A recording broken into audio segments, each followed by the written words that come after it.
Sticking with more huge news, the Director of National Intelligence, Tulsi Gabbard, has referred Barack Obama to the FBI and DOJ for prosecution. Any of this new information implicates former President Obama in criminal behavior?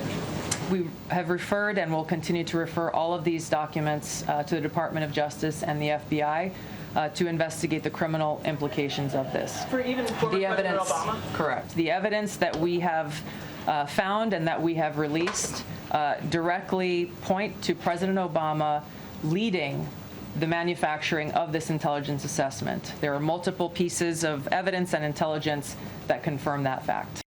Ami, am I overcooking things? She's referring it. She says the evidence is clear. Are we going to see a former president? We've seen it already, I guess, with Donald Trump, but are we going to see a former president under investigation, facing charges and proving that no one is above the law?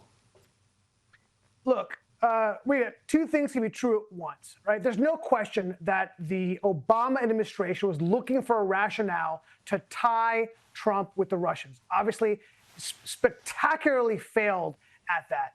And there's no question that they had illegal FISA warrants that were tapping people illegally. There's no question that they used the fake Steele dossier as a basis for all this behavior. Having said that, not a fan of this. I got to be honest. Look, it comes across, first of all, as petulant. And also, these things tend to boomerang around back to you. I mean, just ask the Democrats. Democrats were trying to file charges, specious charges against Trump, and now we're doing it to them. So I don't think this is helpful for our public, to be totally honest. And whether or not he'll be facing charges, look, Trump v. United States, Supreme Court decision last year, gave wide-ranging immunity to the president, not just President Trump, but all presidents. So no, I actually don't think any charges will be filed. I don't think he will be prosecuted. A lot of that's because of the Supreme Court decision of Trump v. United States. I don't think presidential immunity extends to manufacturing a plot to undermine the term of your successor, because that's precisely what happened. You said they failed at it. I'd argue they were very successful. We were talking about Russian collusion for 3-4 years. It completely undermined Donald Trump's first term.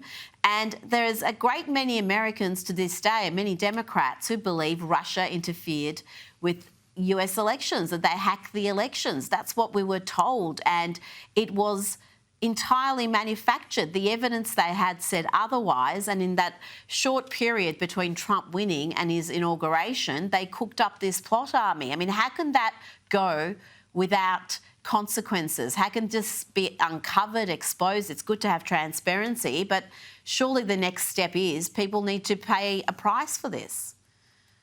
Yeah, look, I say it failed because A, Trump won the election, and B, it's been exposed as a hoax, right? Russia was a hoax.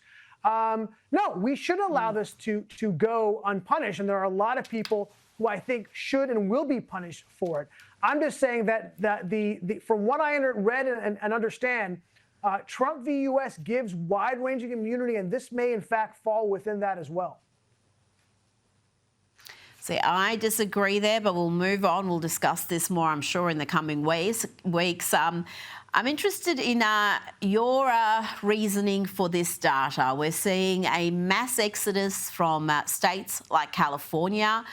Close to 700,000 people have left California since 2023. They've moved to states like Florida, Tennessee, Texas, Ami. And some of the reasons, obviously, are economic, lower taxes, perhaps less crime, but other underlying issues that we're not detecting here. Why do you think the reason for this is? Same phenomenon is happening from New York, people leaving and going to those red states. Look, when Mamdani and Newsom say, hey, where are they going to go? Yeah, bro. We see where they're going to go. They're going to go to Texas. They're going to go to Tennessee. They're going to go to Florida. And they have, obviously. Look, there's a lot of advantage of having money. Money is a good thing, right? One of the advantages, it gives you mobility. You could pick up and you can leave. You're not tied to one place. Look, I'll tell you a quick story about why people are leaving. Look, I own a property in Los Angeles. I'm a former Californian, Los Angelino. And I want the entire push for the city is for higher density in housing. They want to take single family homes and they want to convert them to apartment buildings. So of course I want to do that. It's more profitable for me to tear down the single family home that I rent and build an apartment building. But they make it so difficult for me to do what they want me to do because they want me to create higher density, but they don't want to make money. They want to put me through the ringer. They want to put me through 2 years of regulations and expense to do it. And guess what? I'm not doing it because it's not worth it. Well, that is the problem. I mean, it's also a problem of a one-party state, isn't it? The Democrats just rule supreme across California, across the major cities, and their policies are radical. And all they've done, despite supposedly pushing for a greater equity, is to have a greater gap between the rich and poor. And it's not, I think, just the uber rich who are leaving states like California and New York. Ami, I think a lot of people struggling to live, struggling to pay their bills are also looking elsewhere for a better life. No question about it. Why would you want to, if you're just trying to get by and of course, you're the middle class, right? Why are you going? How could you afford or want to spend $5,000 a month in rent in Los Angeles, right? And not even like in a great place in Los Angeles, when you can move to Texas and Houston and Dallas and literally pay $2,000 a month for the same place. It doesn't make sense. And of course, yes, you don't have to be rich to have mobility. You just need an ability to find a job somewhere else. And thank God this country allows for people to move around when they want to. And they're finding themselves saving money and having a better quality of life, not just economically, but for quality of life in terms of crime, right? And in terms of dirt and homelessness. They're making that move because life is just easier and better in a lot of these red states. Absolutely. And you know what? As long as they don't take their voting habits with them to these red states, it's all good. Let them go where they want to go. Ami Horowitz, thank you so much for your time tonight. Always a pleasure.